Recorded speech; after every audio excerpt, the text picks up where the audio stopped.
Hi guys, so today I want to talk to you about my childhood. Don't get creeped out.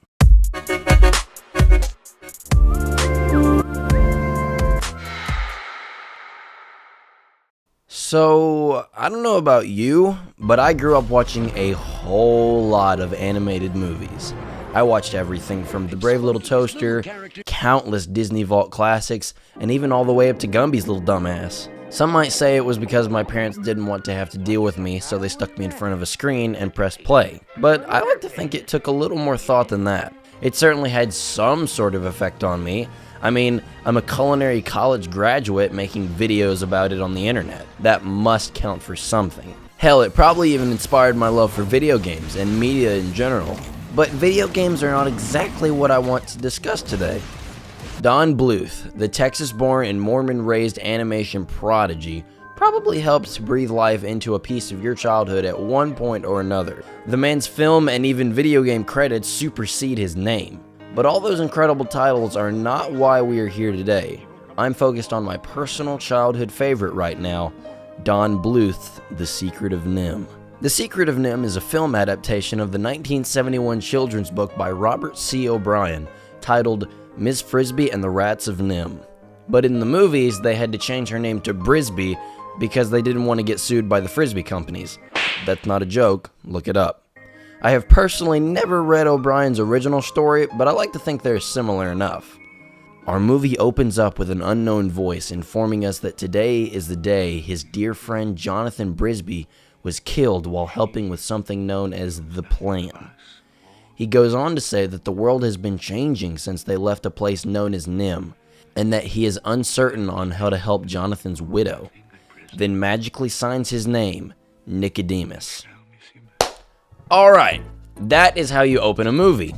There is so much information given to you, and all we see was an old guy writing in a book. But there were so many compelling questions given to us. Who is Jonathan? What is this plan?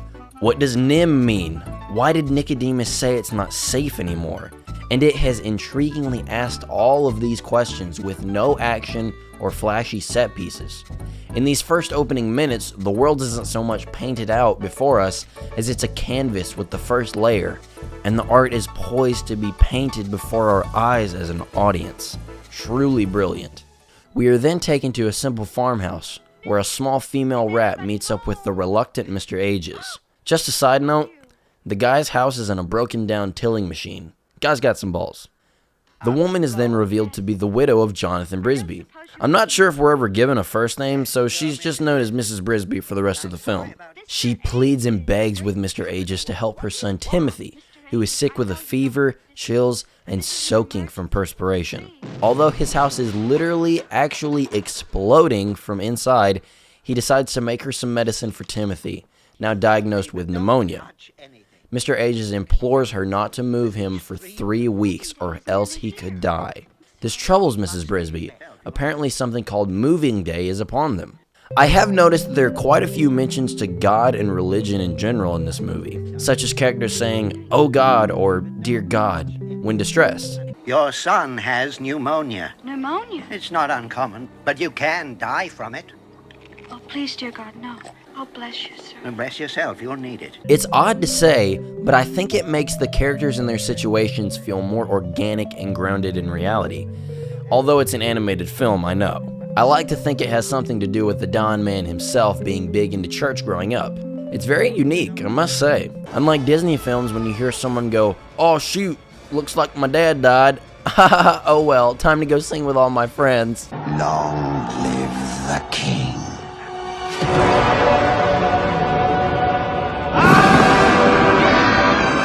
The shame was a shame. What a change in my name. Oh, what's in a name? And I got downhearted. How did you feel? Every time that Hey, Pumbaa, not in front of the kids. Oh, sorry. On her way back home, Mrs. Brisby comes across a distressed crow named Jeremy, the lovable goofball of our story. He tells Mrs. B let's just call her Mrs. B from now on. Mrs. B tells Jeremy to keep his voice down or he'll grab the attention of Dragon, the household cat that prowls the farmhouse. He gets the drop on our unlikely pair, but they are able to avoid being lunch. But the scuffle causes Mrs. B to drop Timmy's medicine in the river. This destroys Mrs. B. But then Jeremy tells her that she dropped this strange little envelope. He also pesters Mrs. Brisby a little bit by asking her advice on how he can find himself a lady. She tells him that trying to stop being so clumsy and goofy is a good place to start. Movie studios don't understand that to make a lovable goofball character lovable, you've got to give the audience a reason to love them. This is Jeremy's reason. He's funny and has a great purpose in this movie. Already, mind you. Goofy characters in films can work just fine, perhaps to provide contrast or to relieve the tension of a hard situation. That's the optimal situation. But there's a line between goofy and distracting. A distracting character derails the scene and comes across as a silly way to say, "Hey guys, this is the movie for kiddies." It is this philosophical difference that gives us the goofy characters of R2-D2 and C-3PO, but also the distracting characters of Jar Jar Binks, and literally any Adam Sandler movie post-1992. Do this, not that. Inside some mystery-ass house, we find 3 mystery-ass kids being called by their mystery-ass Auntie Shrew. Not a whole lot happens here other than personality reveals. Shrew is entitled and fat, the big sister is competent and respectful, the little brother Martin is bold and rude, and the little girl can say that Timmy is sick. Timmy's sick. Timmy's sick. Timmy's sick. They ask you how you are, and you just have to say that you're fine when you're not really fine, but you just can't get into it because they would never understand. Mrs. B enters and is informed by Auntie Shrew that the frost has left the ground, meaning moving day is upon them. Shrew leaves and Timmy is given his medicine in such a tender and warm scene it makes me proud to be a mama's boy. We are shown a small exchange between the farmer and his wife. She tells him of a phone call she received from the Center of Mental Health regarding the rats on their farm. The farmer shrugs it off as nothing, however, as it sounds so ridiculous. Mrs. Brisby is then woken up by the sound of failed engine ignitions. She runs outside to see that the tractor is started up for the first time of the season, which means her son's time limit just got shorter. This causes Auntie Shrew to flip right the fuck out and run away yelling and screaming, alerting the field of their doom. Then Rabbit from Winnie the Pooh stomps the ground, alerting everyone else. Mrs. Brisby claims she's going to have to try and stop the tractor.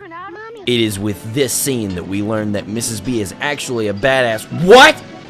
Auntie Shrew is actually the one that disables the tractor and saves Timothy for now? I really like this movie. This once again reinforces my point. This world feels so real, like an actual community. Everyone is looking out for everyone else. Nobody wants to lose anybody, not even a sick child.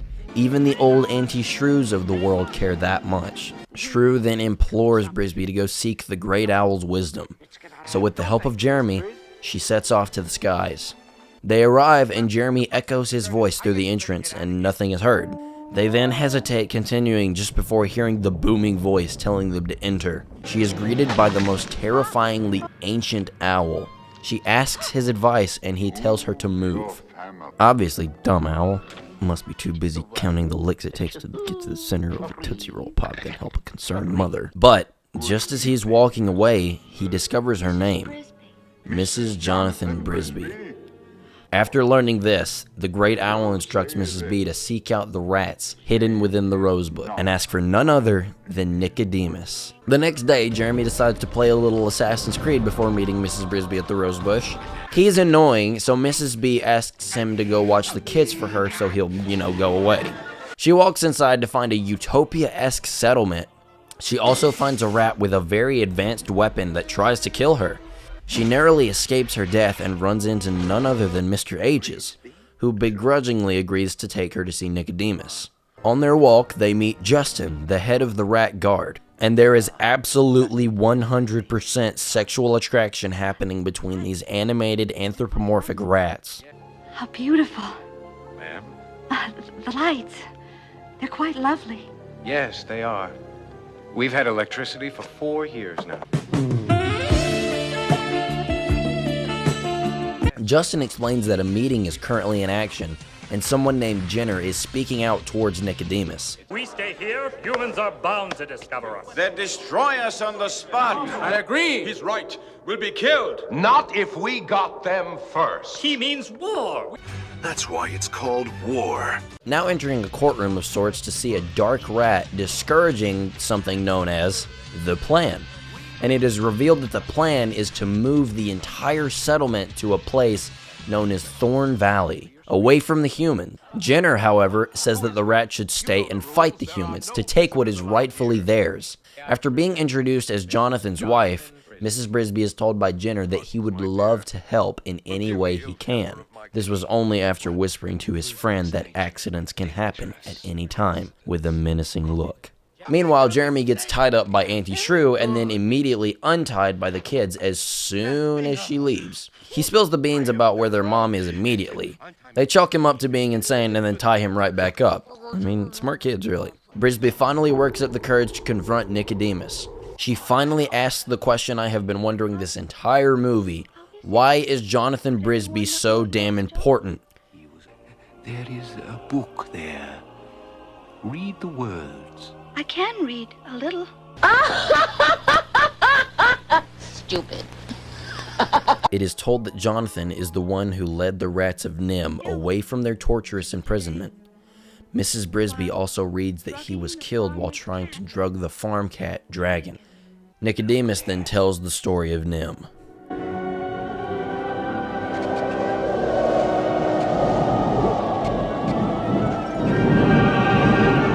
I'm gay. They were all ordinary street rats and animals who had been captured by humans. 20 rats and 11 mice were given strange injections. This injection bestowed great intelligence upon the afflicted. One night, Nicodemus finally was able to read the inscriptions on the outside of the cage. This was the night that all the rodents escaped. The rats made it out, but the mice didn't have such luck. They were sucked down the ventilation system to their deaths. All but 2 of them, Jonathan Brisby and Mr. Ages. Jonathan Brisby was the one that unlocked the door. Is this seriously all he's remembered by? He also made his wife some dumb locket with supposed power, but seriously? You're telling me that this entire ecosystem of animals is eternally grateful to some kid that unlocked a door for them? That's so strange. It's not movie breaking, but it was going so well. Why does everyone attribute the success of this society to a guy who opened a door for them? Outside Nicodemus's chambers, Jenner is plotting to kill the old wizard. He plans to cut the line that they will use to suspend the Brisby household and make it look like an accident. I'll get you, and I'll look like a bloody accident. He also claims to want to take care of Justin himself. In order to carry out their plan uninterrupted, the rats have to sneak into Dragon's lair to administer another dose of the sleeping drug. Mrs. Brisby volunteers to be the one to put the drug inside of his dish in the farmhouse. Inside the house, Mrs. B and Justin wait patiently for the right time to drug the cat. After making it to the bowl, Brisby is captured by the farmer's son on the way back, and then Justin says, "Oh, hell no." Inside the cage, Mrs. Brisby overhears the farmer receive a phone call from the research lab Nimh. They ask if they are still able to come in the morning and destroy the rose bush. The farmer drowsily agrees, and Mrs. Brisby desperately tries to find a way to escape and warn the others. The plan to move the Brisby household is now underway with the kids and Auntie Shrew inside. It's revealed that Jenner is down below waiting for the correct moment to strike the line and kill Nicodemus, while simultaneously Mrs. Brisby is wildly trying to escape her cage. Jenner cuts the line and the block falls, trapping the kids and killing Nicodemus in the process. And Jesus wept. So Jenner then rallies the rats and tells them that they will move to Thorn Valley as Nicodemus wanted, but not now. Mrs. Brisby then returns, warning everyone that they must leave because Nimh is returning in the morning. This sends the rats into a hysterical state. Jenner has had quite enough of Mrs. Brisby's intrusions at this point and draws his sword against her. Justin is then called to the scene by a random rat and then tries to stop Jenner. But for some reason, Jenner wants the stone around Brisby's neck now. I'm not sure why, but in any case, Justin is aided by Jenner's ex-accomplice, who is killed immediately by the now crazed rat. After a short battle, Justin inflicts a fatal wound on the unstable Jenner. Justin then proceeds to stand before the rats and tell them that they will carry out the late Nicodemus's plan to move to Thorn Valley. But Jenner sneaks above him and attempts to destroy him once again, but is saved by Jenner's ex-accomplice, who hurls a dagger into Jenner's back with his final ounce of strength. Jenner collapses on the ground, dead. Holy shit. That bitch is dead. Mrs. Brisby walks over to her toppled home, which now begins to sink into the mud. Jesus, this poor chick cannot catch a break. This is probably the most intense scene in the whole movie. Everyone's trying to save this cinder block from sinking into a muddy cave-in, while these 4 children are dying from suffocation inside. God. Another line. Oh, Justin! Hurry! Somebody get a hold. Justin! Grab onto my foot! I can't breathe. The rope snaps, losing the block and the children. Oh no! Come on! It's sinking farther! We're losing it! The locket also falls victim into the sinkhole. Justin saves Mrs. Brisby and restrains her while her children are slowly perishing in the mud.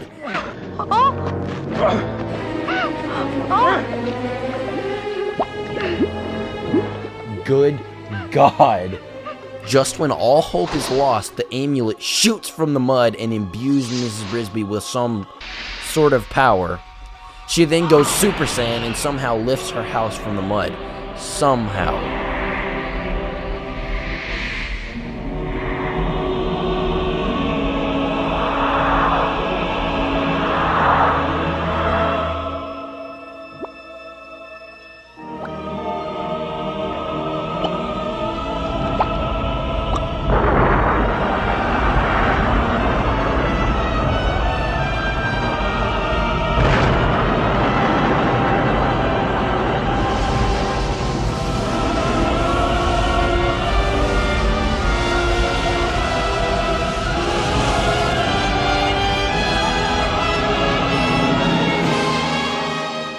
The power leaves her body and she collapses on the ground while the others just kind of stare at her.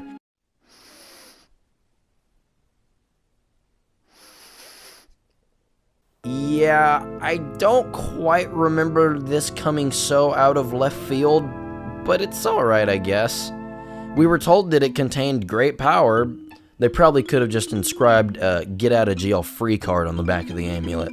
We are greeted by a bright new and colorful day. Timothy is better. Jeremy even gets crashed into by a clumsy female crow.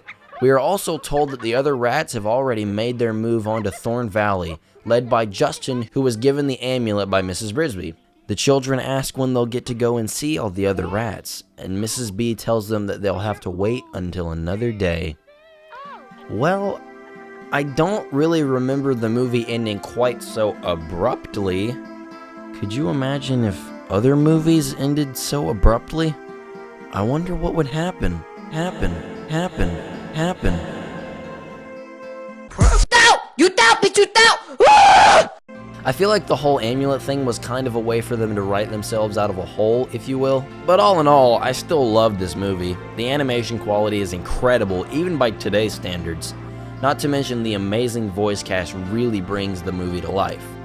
If you've never seen this movie, I really recommend getting it. You can pick up it and its sequel on Amazon for under $10 these days. And who knows, I may have some things to say about the sequel as well.